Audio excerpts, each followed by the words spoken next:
Alô, bom dia, estamos de volta. Tirem as crianças da sala porque nós voltamos nessa quarta-feira, dia 5 de junho de 2024. Sejam todos bem-vindos. Várias notícias de guerra hoje.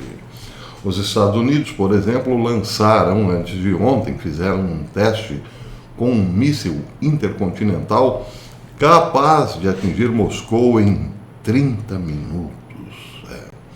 E a Ucrânia já começou a usar armamento militar americano contra o território russo. Mas a principal notícia de hoje é que Israel está preparando uma grande ofensiva contra o sul do Líbano, contra o Hezbollah, mais especificamente no sul do Líbano. Essa é a principal notícia de hoje. Vamos começar por ela. A AFP deu com destaque o seguinte: Benjamin Netanyahu disse que Israel está preparado para uma operação muito intensa contra o Hezbollah na fronteira com o Líbano. De uma forma ou de outra, disse Netanyahu, restauraremos a segurança. Isso ele afirmou depois que os intercâmbios com o grupo terrorista apoiado pelo Irã e um aliado do Hamas se intensificaram na última semana. A AFP disse que o Ministério da Defesa mobilizou 50 mil reservistas adicionais na área. 50 mil militares israelenses da reserva, então, já estão em prontidão na área. Disse Netanyahu também: estamos preparados para uma ação muito forte no norte. Isso ele disse hoje, quarta-feira. Benjamin Netanyahu também disse às tropas, numa visita que fez ao norte, as tropas estacionadas na fronteira do Líbano, estão lá após vários dias, intensas trocas de tiro com o Hezbollah, que, abre aspas, quem pensa que vai nos machucar e que ficaremos de braços cruzados está cometendo um grande erro. Estamos preparados para uma ação muito forte no norte. De uma forma ou de outra, restauraremos a segurança no norte, prometeu Benjamin Netanyahu. Bem, então as informações é que sim, de fato, Israel pode entrar num grande conflito contra o Líbano, mas também visando alvos pró-iranianos na Síria. Isso quer dizer, claro, que uma vez que o sul esteja relativamente bem controlado, relativamente bem parece estranho, mas vamos dizer assim, bem controlado, uma vez que o Hamas parece, ao que tudo indica, está um tanto quanto controlado, Israel então agora abre um leque em direção ao norte. E aí muitas especulações, como por exemplo Hal Turner, que afirmou hoje que Israel já está, sim, realizando pesados ataques no norte, na sua fronteira norte, em direção ao Líbano.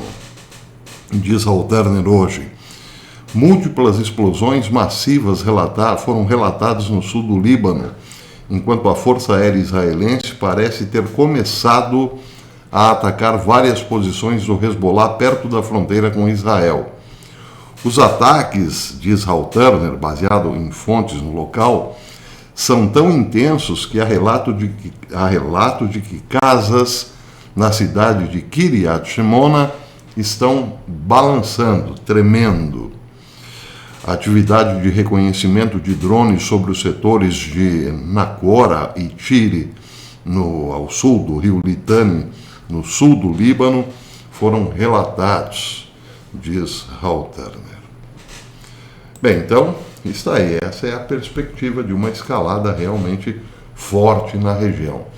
Mas outra notícia, essa eu deveria ter dado ontem. Militares, diz o Daily Mail hoje, os militares dos Estados Unidos conduziram um teste de lançamento com um míssil nuclear hipersônico concebido para combater a crescente ameaça militar da China e da Rússia. Oficiais militares disseram que o objetivo do teste é mostrar a prontidão das forças nucleares dos Estados Unidos e fornecer confiança na dissuasão nuclear do país, em meio a temores de ameaça crescente da eclosão da Terceira Guerra Mundial. Na demonstração, um míssil balístico intercontinental foi disparado, só que, claro, ele foi disparado sem a sua cabeça, ou seja, desarmado. É um míssil Minuteman e ele decolou às 12h56, o horário do Pacífico, da base da Força Espacial de Vandenberg, na Califórnia.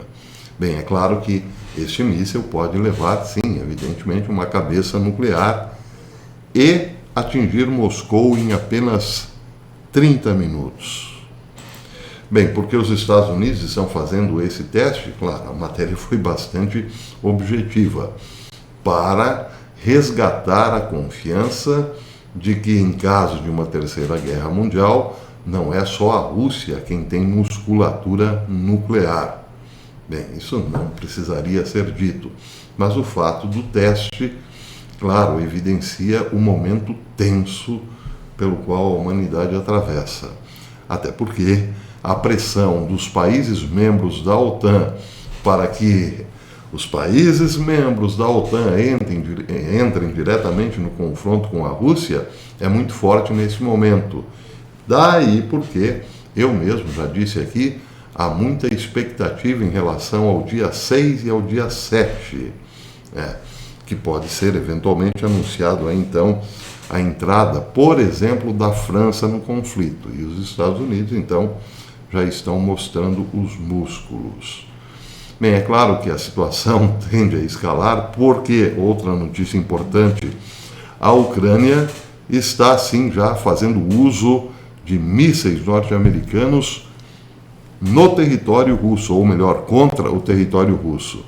Matéria de hoje, também do Daily Mail, a Ucrânia afirmou ontem à noite que atingiu com sucesso um sistema de mísseis dentro da Rússia, usando armas americanas. A Ucrânia afirmou que as forças do país destruíram lançadores de mísseis russos com um ataque na região de Belgorod.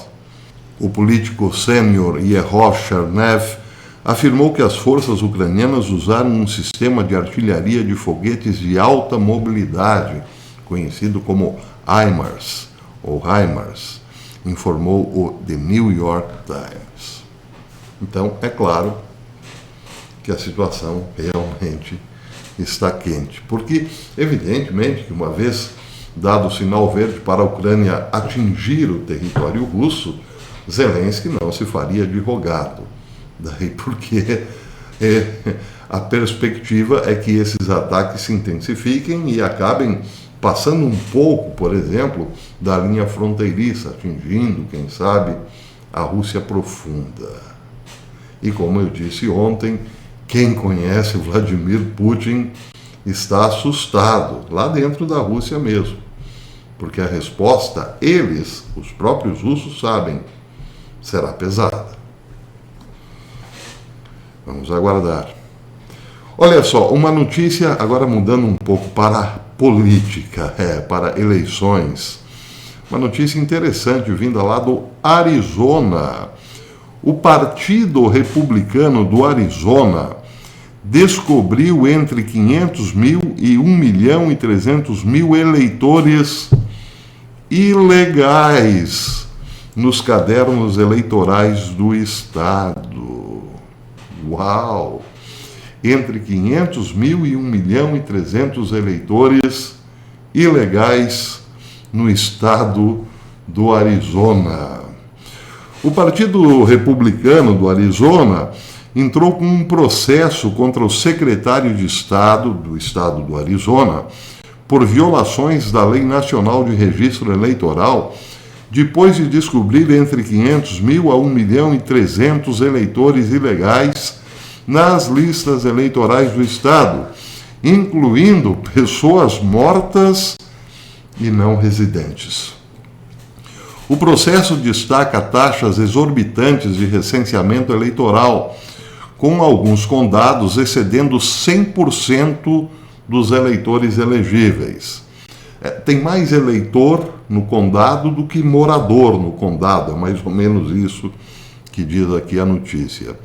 Diz o Partido Republicano em nota oficial: as nossas descobertas revelam um número impressionante de condados com mais eleitores registrados do que cidadãos elegíveis, o que é uma indicação clara de um sistema em desordem. Por isso, estamos responsabilizando Adrian Fontes por não garantir eleições justas e confiáveis no Arizona. Adrian Fontes, a propósito, é o secretário de Estado. Ele que será então responsabilizado. Que história é essa aí? De repente temos um monte de mortos votando no Estado. Pois é, mas é interessante, né? Porque certas tramelas só depois da porta arrombada, não é não? E olhe lá, né? E olhe lá. Bem, temos outra notícia interessante. A mídia lacradora está com os bolsos vazios. A wokeness, ou a mídia woke, está sofrendo por falta de leitores. Estou falando da mídia escrita. A notícia aqui se refere ao Washington Post, uma espécie de Folha de São Paulo, lá dos Estados Unidos. Uma matéria publicada hoje no Gateway Pundit diz o seguinte: o jornal Washington Post perdeu milhões no último ano e até considerou substituir jornalistas por bots de inteligência artificial. Agora, no entanto, as coisas estão ainda piores. Sally Busby, a editora executiva, está deixando o cargo e o CEO do jornal realizou recentemente uma reunião com a equipe para informá-los de que as pessoas não estão lendo, não estão comprando o jornal e lendo o conteúdo que é produzido pelo jornal. É ano de eleições e não faltam notícias, diz o Gateway Pundit. Mas o Washington Post está numa crise profunda. E o que isso significa? Significa que parece que ninguém aguenta mais o jornalismo woke, não é mesmo? Bem, aqui a Fox News também relatou. Ela disse que o chefe do Washington Post soou o alarme sobre a diminuição, uma tremenda diminuição do público em uma acalorada reunião de equipe. Ele disse para os seus jornalistas: as pessoas não estão lendo o que vocês escrevem. É mesmo. Pois é, eu ouvi dizer ontem aí, a boca pequena, que aqui no Brasil a Glo parece que a Glo está desembarcando do governo. Será que é verdade? Porque talvez, quem sabe, este mesmo fenômeno que acontece lá com o Washington Post esteja batendo suas asas por aqui, né? Não, vai saber, né? De repente, né? Vai saber. Bem, essa semana, a semana que terminou aí, a última semana, teve uma reunião do grupo Bilderberg, o secretíssimo grupo Bilderberg, na Espanha, se não me engano, foi na Europa. E lá muita gente do grupo Bilderberg disse o seguinte: olha, a forma mais eficiente que nós globalistas encontramos até agora para dominar o planeta foi a Pand. Mas isso eu também ouvi aí a boca pequena. Muita gente, muito tubarão, chegou à conclusão de que até agora, resultado prático mesmo para dominar o mundo, foi durante a Pand. Eles fecharam tudo e implantaram protocolos que todo mundo teve que engolir e engoliu de boa.